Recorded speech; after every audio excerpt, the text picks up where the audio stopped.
अक्सर इंसान अपने छिपे डर, अपनी नफरत और अपनी दबी इच्छाओं से एक ऐसी दुनिया बनाना चाहता है जहां वो खुद भगवान बन सके।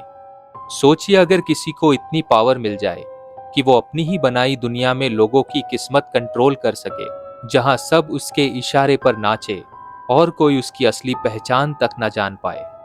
ये कहानी है वर्चुअल गेमिंग के जीनियस की, जो असली दुनिया में दबा कुचला है, मगर वर्चुअल दुनिया में वो बन जाता है एक भगवान। मगर क्या सच में कोई हमेशा भगवान बना रह सकता है, या फिर कभी न कभी उसकी बनाई दुनिया उसके खिलाफ खड़ी हो जाती है? जानने के लिए बने रहिए। कहानी की शुरुआत होती है एक पुराने जमाने के स्काई फाई शो की तरह, जहां दूर एक अंतरिक्ष में स्टार ट्रेक जैसी शिप के कैप्टन रॉबर्ट डेली अपनी टीम के साथ एक खतरनाक मिशन पर है। वो बहादुरी से एलियन जहाज पर हमला करता है और आखिर में वो जीत जाता है। टीम उसे सलाम करती है और वो अपनी हीरोइक स्टाइल में मुस्कुराता है।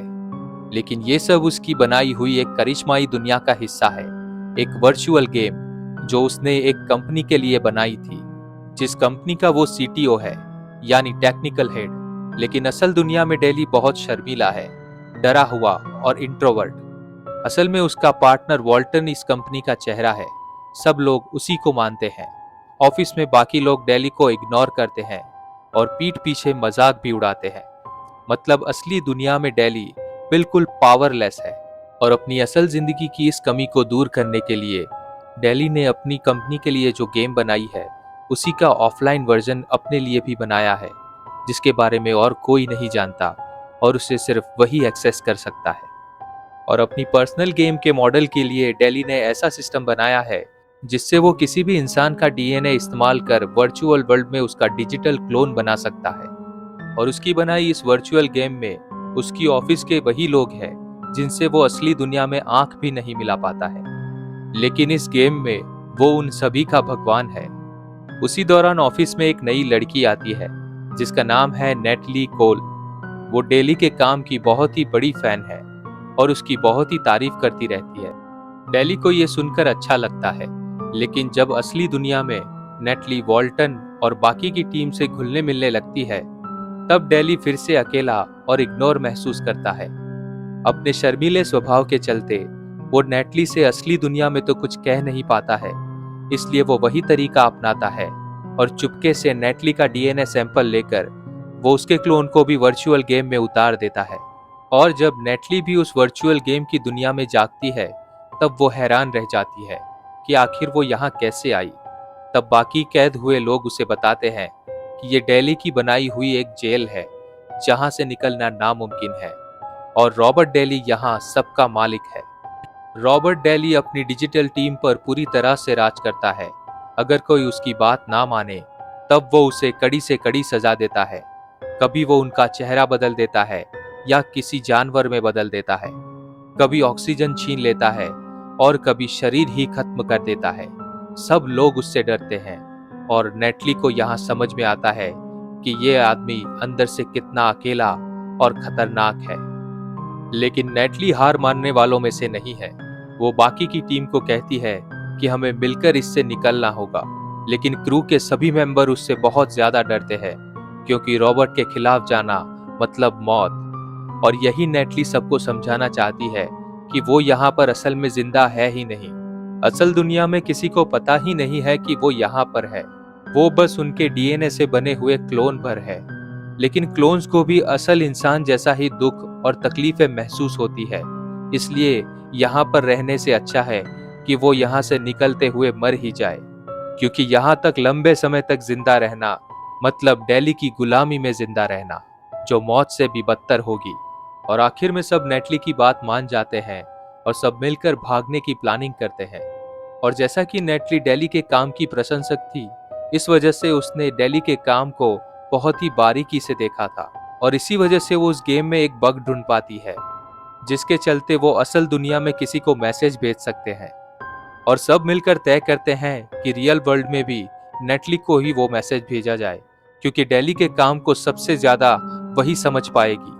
जिसके बाद वर्चुअल गेम वाली नेटली असली नेटली के स्मार्टफोन को हैक करके डेली के प्राइवेट मोड वाली वर्ल्ड गेम को जिसे वो हमेशा ऑफलाइन रखता है, ऑनलाइन कनेक्ट करने में कामयाब हो जाती है। लेकिन तभी एक गड़बड़ हो जाती है। रियल लाइफ की नेटली जाकर डेली को इस मैसेज के बारे में बता देती है, जो जानकर डेली बहुत नाराज हो जाता है। वो तुरंत ही उस गेम में वापस जाता है और उन सबको जब सजा देने ही वाला होता है, तभी नेटली अपनी गलती मान लेती है।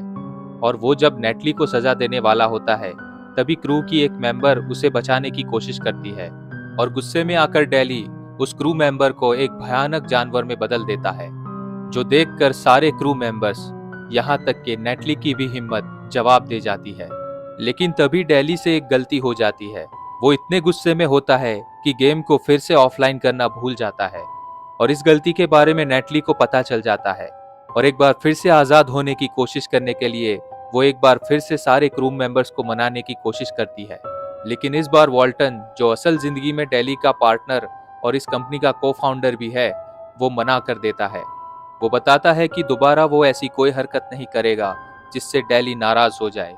वॉल्टन बताता है कि डेली सबसे पहले उसी को स्पेसशिप पर लाया था और जब उसने उसकी बात मानने से इनकार कर दिया था, तब वो उसके बच्चे के डीएनए को इस्तेमाल करके उसे यहाँ पर लाया था और उसको स्पेसशिप में मरने के लिए अकेला छोड़ दिया था। वॉल्टन ये जानता था कि वो उसका असली बच्चा नहीं है, इसलिए डेली उसे बार बार वहां लाता है और वही हरकत हर बार करता है और वो बार बार अपने बच्चे को ऐसे मरते हुए नहीं देख पाएगा। वॉल्टन बताता है कि अगर वो यहाँ से भागने में कामयाब भी हो गए, तब भी वो डीएनए का इस्तेमाल करके उन सबको दोबारा यहाँ ले आएगा। और वॉल्टन की कहानी सुनकर नेटली ये समझ जाती है कि डेली एक खतरनाक साइको है। इसलिए नेटली सबसे पहले वो डीएनए सैंपल्स को चुराने का प्लान बनाती है, जिसके लिए नेटली खुद को, यानी कि असली नेटली को ब्लैकमेल तक करती है। लेकिन वॉल्टन बताता है कि इसके बाद भी वो कुछ नहीं कर पाएंगे, क्योंकि गेम का कंट्रोलर हमेशा डेली के हाथों में रहता है और उस कंट्रोलर को डेली से छीनने के लिए नेटली एक और प्लान बनाती है। वो एक अनजान ग्रह पर उसे अकेले में ले जाती है और वहां पर उसका ध्यान भटकाते हुए वो उस कंट्रोलर को अपने पास ले लेती है, जिसके बाद सारे क्रू मेंबर्स बगावत कर देते हैं और वहां से भागने की कोशिश करते हैं। क्योंकि डेली का ये गेम अब इंटरनेट से भी कनेक्टेड है, इसलिए इस गेम के भी न्यू वर्जन का अपडेट आता है, जो वहां पर एक वर्म होल की शक्ल में दिखता है। अगर क्रू वहां तक पहुंचने में कामयाब हो जाता है, तो वो इस गेम से और डेली की चंगुल से आजाद हो सकते हैं। लेकिन डेली को ये तब तक पता चल जाता है और डेली उनका पीछा करते हुए वहां तक पहुंच जाता है। लेकिन डेली ये भूल जाता है कि अब कंट्रोलर उसके हाथ में नहीं है और उसी दौरान अपडेट शुरू हो जाता है और अपडेट खत्म होने तक डेली उन तक नहीं पहुंच पाता है और डेली उसी गेम में फंसा रह जाता है। असल दुनिया में डेली की बॉडी बिल्कुल फ्रोजन है, क्योंकि उसका माइंड सर्वर में, यानी गेम के अंतरिक्ष में कहीं अंदर फंसा रह गया है, जिसका मतलब है कि असल दुनिया में वो कोमा में चला जाता है। और इस गेम के नए अपडेट के साथ नेटली और बाकी के क्रू नए वर्चुअल गैलेक्सी में निकल जाते हैं, जहां वो डेली के कंट्रोल से बिल्कुल आजाद है। ये कहानी हमें दिखाती है कि कभी कभी जो इंसान बाहर से अकेला और दबा हुआ लगता है, वो अपने अंदर एक खतरनाक दुनिया छिपाए बैठा होता है। पावर और कंट्रोल का लालच इंसान को भगवान बनने पर मजबूर कर सकता है, लेकिन आखिरकार उसका अंत हमेशा अकेलेपन में ही होता है। ये बात सच है कि डेली का ज्यादातर स्टाफ उसके साथ ज्यादा फ्रेंडली नहीं था, लेकिन नेटली उसके काम की फैन थी। अगर डेली थोड़ी भी हिम्मत दिखाता, तो शायद वो उसकी अच्छी दोस्त बन सकती थी। लेकिन डेली का दिमाग तब तक इतना जहरीला हो चुका था। डेली ने अपनी कमजोरी छुपाने के लिए एक पूरी दुनिया को कंट्रोल किया, लेकिन आखिर में उसी दुनिया ने उसे कैद कर लिया।